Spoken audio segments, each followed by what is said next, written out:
بسم اللہ الرحمن الرحیم۔ الپ ارسلان نے اپنے چچا تغرل بیگ کی وفات کے بعد زمام اقتدار اپنے ہاتھ میں لی۔ اگرچہ اقتدار کی خاطر ملک میں کچھ جھگڑے ہوئے، لیکن الپ ارسلان نے ان تنازعات پر بروقت قابو پا کر حالات کو اپنی گرفت میں لے لیا۔ الپ ارسلان اپنے مرحوم چچا تغرل بیگ کی طرح ایک نہایت مدبر، تجربہ کار لیڈر اور جرأت مند شخصیت کا مالک مخلص قائد تھا۔ اس نے ملکی سرحدوں کو وسیع کرنے کے لیے ایک نہایت ہی دانش مندانہ پالیسی اختیار کی۔ جو علاقے سلجوقی سلطنت کے زیر نگین تھے، پہلے ان کے استحکام کو یقینی بنایا اور اس کے بعد بیرونی دنیا کی طرف پیش قدمی کی۔ سلطان الپ ارسلان جہاد فی سبیل اللہ اور اپنی پڑوسی مسیح سلطنتوں میں اسلام کی اشاعت کے لیے بے قرار رہتا تھا۔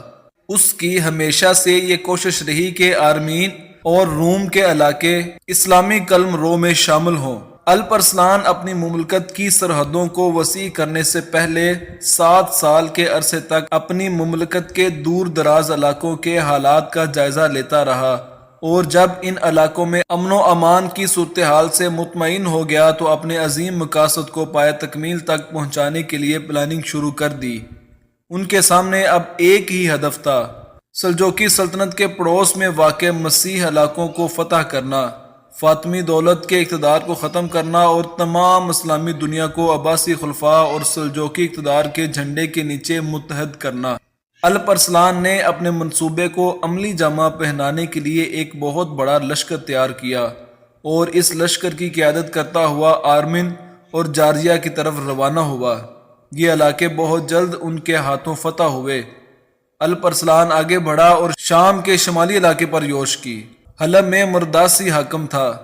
اس سلطنت کی بنیاد 1023 میں صالح بن مرداس نے رکھی تھی۔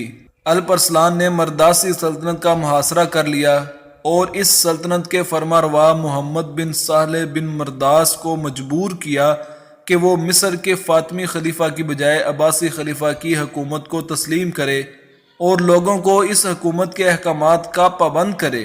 اس کے بعد الپ ارسلان نے ایک ترک نژاد قائد کو جنوبی شام پر حملہ کرنے کے لیے بھیجا۔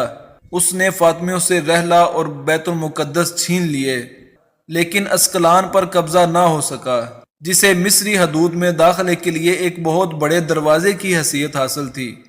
الپ ارسلان کی فتوحات نے رومی شہنشاہ ڈومانوس کو آتش زیر پا کر دیا اور اس نے پختہ ارادہ کر لیا کہ وہ ہر قیمت پر اپنی شہنشاہت کا دفاع کرے گا۔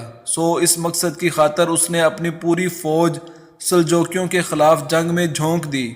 رومی اور سلجوکی فوجوں میں کئی خون ریز مارکے ہوئے۔ ملازکرد کا مارکا ان سب سے زیادہ اہم ہے، جو اگست 1070 کو برپا ہوا۔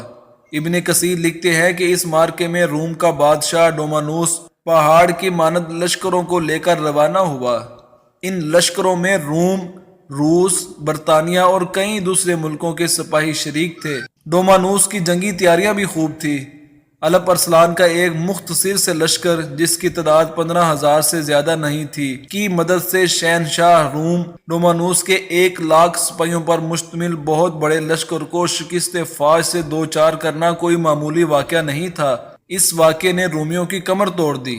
الپ ارسلان ایک متقی اور پرہیزگار انسان تھا۔ فتح مادی اور معنوی ہر دو اسباب سے استفادہ کرتا تھا۔